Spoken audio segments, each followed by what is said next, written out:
What's up guys, Zach and Car Culture. Today we'll be doing part 2 of my turbo build off.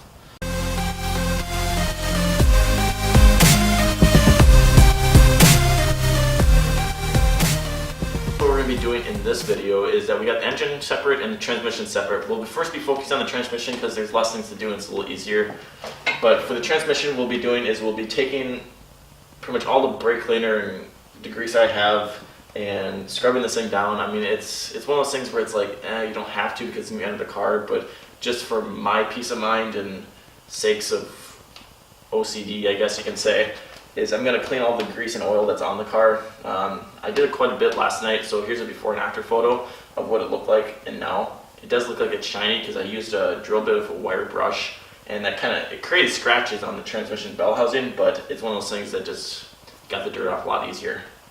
Another things that we're going to be doing to the transmission is I got 3 seals that are very important to the transmission.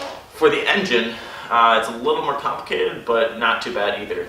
What we're going to be doing after we get done the transmission, because I need this workspace, is that we're going to be taking off pretty much everything that's on this engine. Alright guys, so we're going to be doing the transmission today, or in this video I should say. This is the easier part because there's less things to do, so let's do the easy thing first and then the harder thing next, but whatever. Anyways, the tools or the parts that I'll be using, like I said previously in the intro, is that these are these 3 seals that you'll want when you're going to reseal your transmission. So, like I said, here is the output shaft seal. This goes right in the back side. It's really easy to install. You got the front input seal. This thing goes inside the bell housing, and then here's the gasket that I was telling you about. This seal, the front seal, is behind this one, so you'll have to take this off anyways, so you might as well reseal it as well.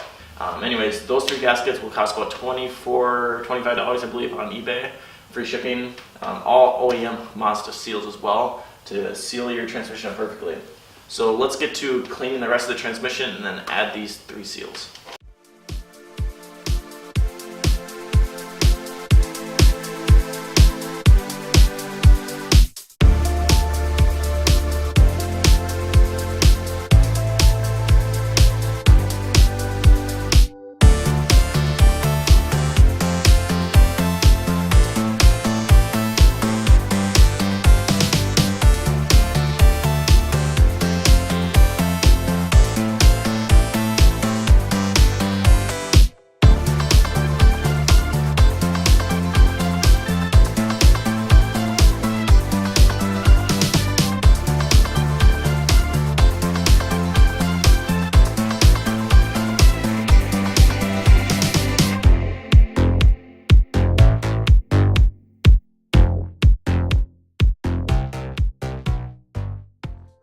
Alright, so we got all the seals in. Now what we're going to do later on, when the car, or the engine and the transmission are into the car, is we're going to fill it up, but I'll just make sure that's a note in my mental brain, so make sure I don't try and run it without fluid. But that's how we get all in there. I'm still waiting on the clutch and a new throwout bearing yet from Flying Miata, so it's kind of on back order, so we're going to do that. So basically the transmission is done. Now it's time to move to the motor.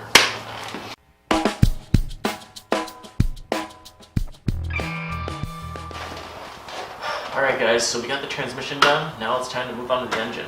We're going to do kind of the same thing, just a reseal, not a rebuild. And we're going to do the same thing with the engine, like I said.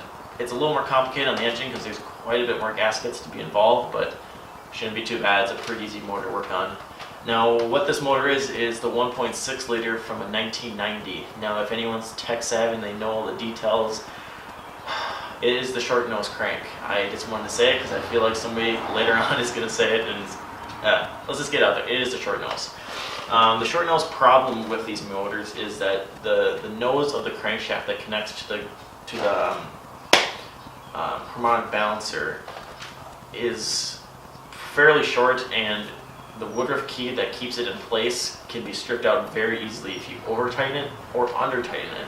So pretty much what you gotta do to make sure it's no problem is to get a new woodruff key, because they do get worn out a little bit, new crank bolt just to make sure they're not stretched out, as well as making sure you perfectly torque it down to what spec is. So anyways, what we're going to be doing for this engine reseal is valve cover gasket, oil pan gasket, rear and front crank main seals, camshaft seals for the Reseal, and then as well as intake and exhaust manifold gasket, which are fairly easy to do as well.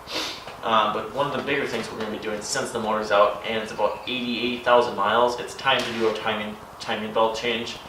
We just got a Gates kit with a timing chain, or a timing belt, water pump, idler, and the tensioner. It's all about $45 on Rock Auto, so it's a fairly good deal and it's fairly easy to install when the motor's out. So the first thing to do with this engine being out is to get off all the accessories, so that'll include alternator, power steering pump, and AC compressor.